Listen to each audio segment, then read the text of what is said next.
asked about after the game. Michael Jordan had 4 straight 40-point games against the Suns in the NBA Finals. I'm not Michael Jordan. Is that in jeopardy? I'm not Michael Jordan. 40 points in a straight 2. 4 in a row. Yeah, no, I'm not Michael Jordan. But all I care about right now it's getting one more. That's all. Just take care of business, doing our job. Okay, so check this out. This helps put into perspective the amazing postseason Giannis is having. 11, 30, and 10 games, just 2 behind Shaq's playoff record. All right, Antoine, what do you make of Giannis's performance? Well, Jenna, guys, this is actually, we talk about certain guys, and we got to give this guy his credit. Let's talk about first, we didn't know if he was going to play, and we all thought if he played game 3, that'll be great. We always give LeBron his flowers on how he take care of his body and able to get back from injuries. But Giannis has showed great pain tolerance, and to be able to bounce back, we got to give him a lot of credit for that. But to put together an NBA performance, an NBA Finals performance that he's putting together right now is simply amazing. I thought last night he played with poise. He let the game come to him. He was not aggressive as far as trying to just overly shoot the basketball. He was efficient.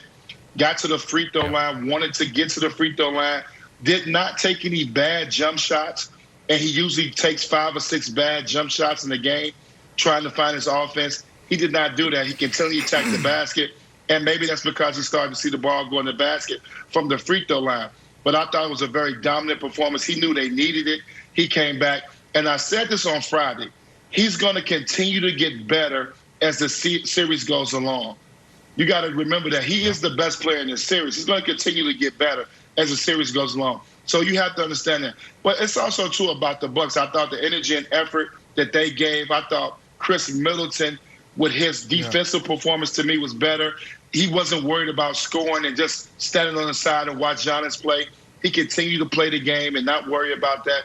So just a great total effort. I know we're talking about Giannis right now, but he's playing at an unbelievable level. He's separating himself.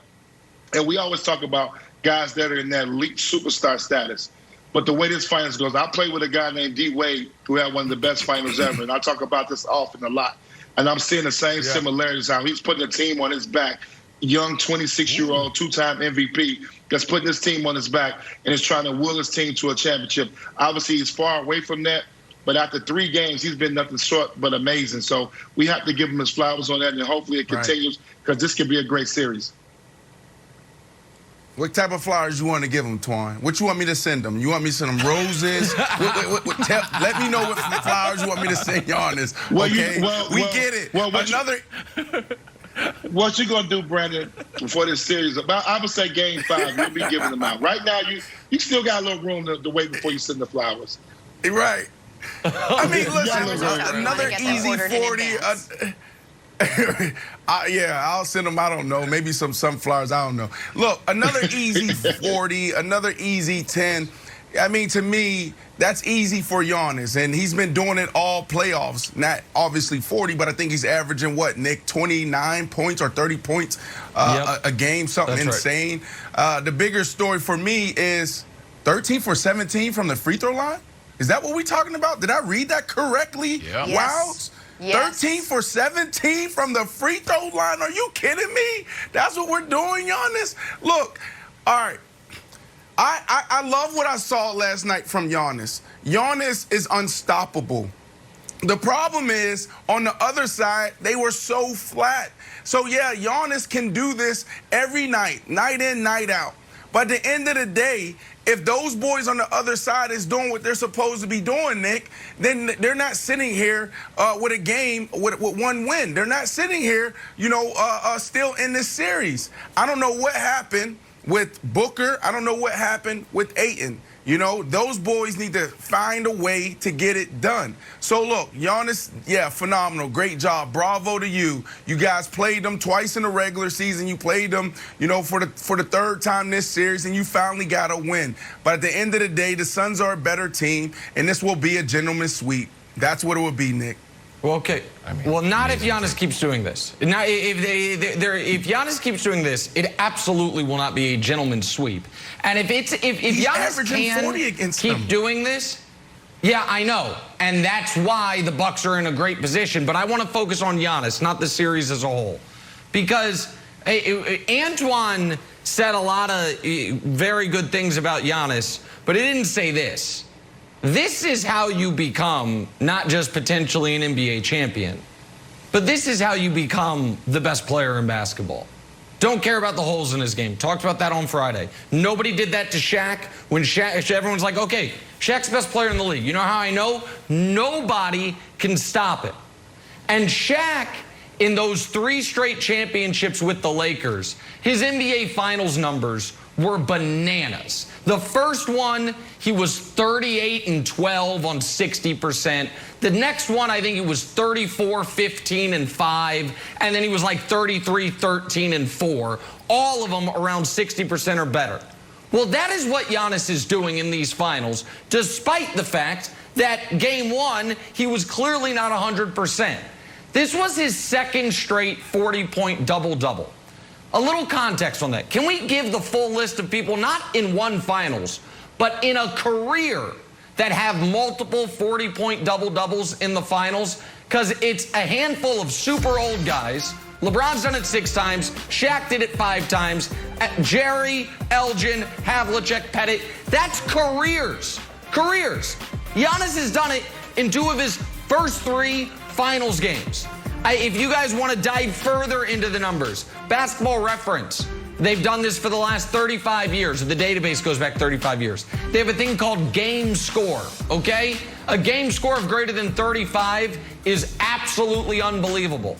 Only LeBron has finals games, more than 2 finals games with a game score above 35. Giannis has done it in the last 2 finals games. We are watching a similar performance to what D-Wade did in 06 when it's like, oh my God, it's one of the best finals we've ever seen.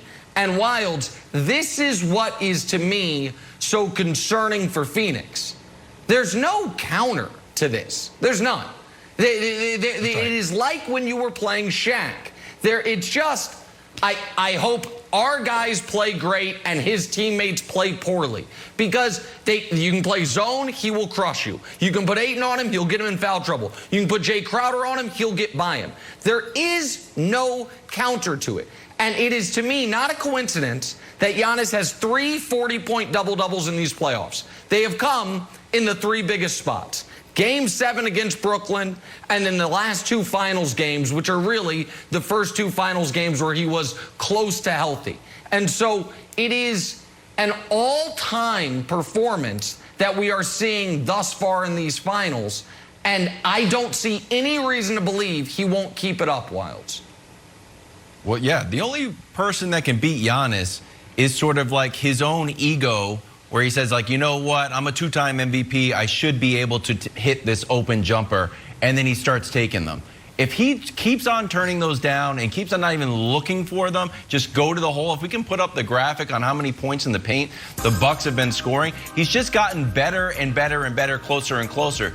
So, Brandon, I think this is sort of a sign of dominance. And I also think, like, remember when we have Mangini on, and he talks about certain players being force multipliers, right? So it's not only what shows up on the stat sheet, it's kind of the trickle-down effect.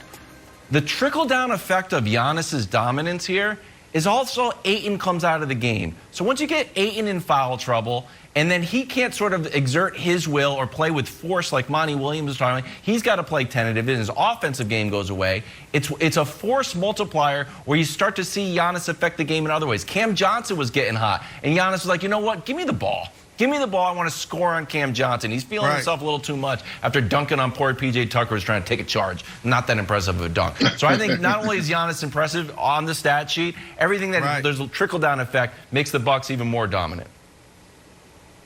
But wow, there's so much more to it than that. There's also the leadership. Remember last game, you saw him on the sideline pounding the chairs, and he's screaming in a good way at Middleton and Drew Holiday. Bud is sitting in the corner watching him, and he's saying, come on, guys, I need you. That he dominated that game as well.